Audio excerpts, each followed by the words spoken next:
Buenas tardes, profesor. Espero que se encuentre lo más bien. Mi nombre es José Chávez y aquí estoy con la defensa del proyecto.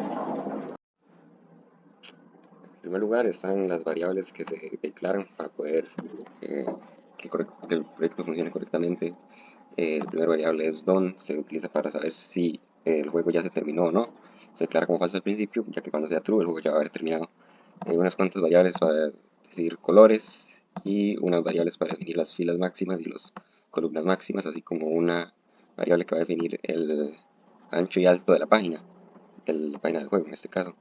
Y eso sería el weight ratio, que sería, como por decirlo así, el campo máximo que va a poder utilizar cada cuadrito de la serpiente.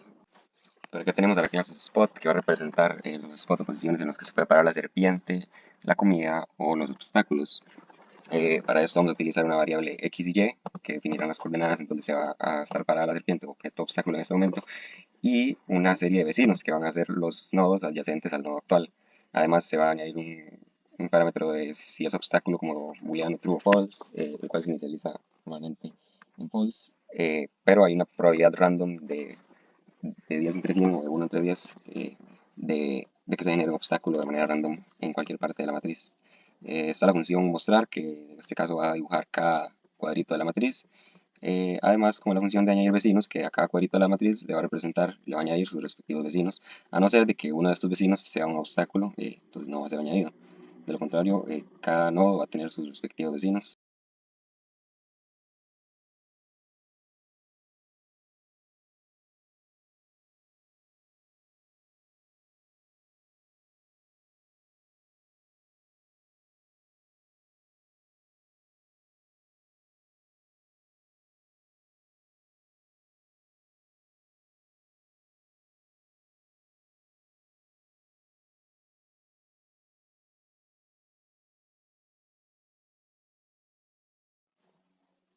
La función removeIf se va a encargar de aplicar una función a una tupla.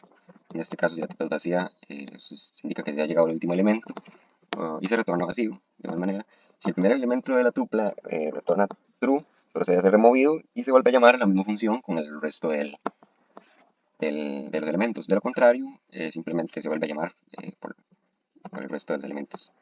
La función vecinos va a agarrar un nodo y además va a agarrar el grafo. Si la lista es vacía, significa que, perdón, si el grafo es vacío, significa que ya se ha recorrido todo el grafo. Eh, si no, si el nodo actual por el cual estamos preguntando es igual al grafo en la posición 00, eh, entonces se va a retornar el mismo grafo en la posición 01, la cual va a corresponder a la lista de los vecinos correspondientes a ese nodo, ya que así ha sido diseñado en la estructura del grafo. De lo contrario, va a retornar la función vecinos, o sea, se va a volver a llamar, pero esta vez por el siguiente camino del grafo. Por otro lado tenemos acá la función profundidad, la cual va a ser una llamada a la función de profundidad auxiliar. Le vamos a pasar por parámetros a las coordenadas a las cuales queremos llegar. En este caso van a ser las coordenadas a las cuales iniciamos. Para hacer una llamada recursiva se va a utilizar la ruta, ya que esta va a tener una importancia no únicamente en la coordenada en la que estamos, sino en las que hemos pasado. Y el grafo, el cual se encuentran todas estas rutas que vamos a generar.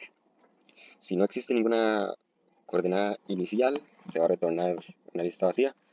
Por otro lado, si la coordenada final es igual a la coordenada inicial, pues se llegó al final y se retorna esa lista. De lo contrario, se extienden las rutas, explorando los nodos de la ruta actual, el primer nodo de la ruta actual. Se guardan las rutas extendidas a partir de las rutas actuales y los vecinos extendidos. Y luego se vuelve a llamar la misma función de profundidad auxiliar con el mismo nodo destino, pero esta vez se elimina la posición actual, se llama por el resto de rutas a las cuales se puede acceder. Además se le añade la nueva variable de las rutas extendidas, que son las rutas a las que se puede mover actualmente, eh, la función de profundidad auxiliar, y además pues el grafo en el que se va a estar moviendo. La función de getPath en este caso va a generar un grafo para poder ser utilizado por la función de profundidad.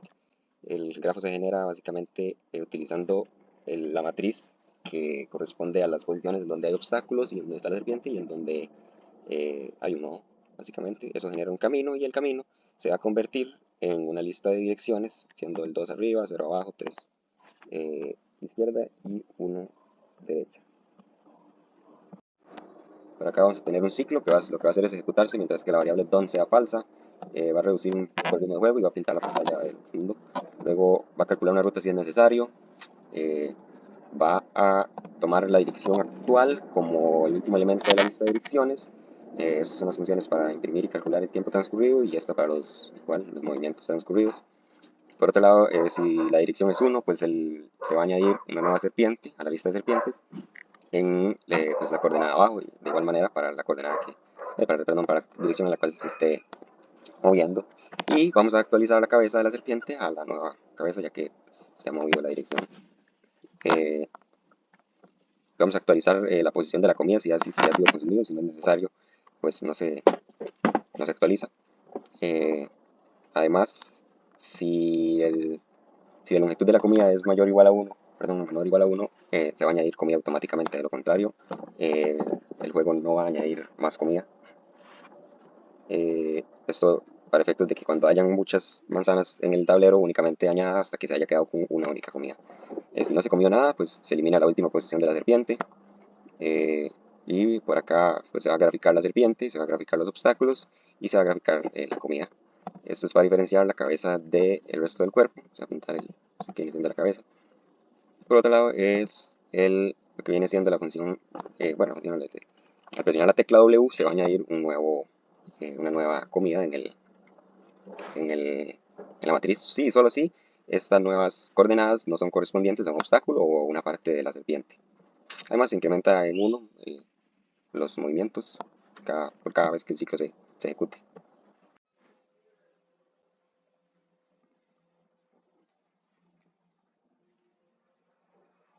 Presionar la W se añaden nuevas modificaciones.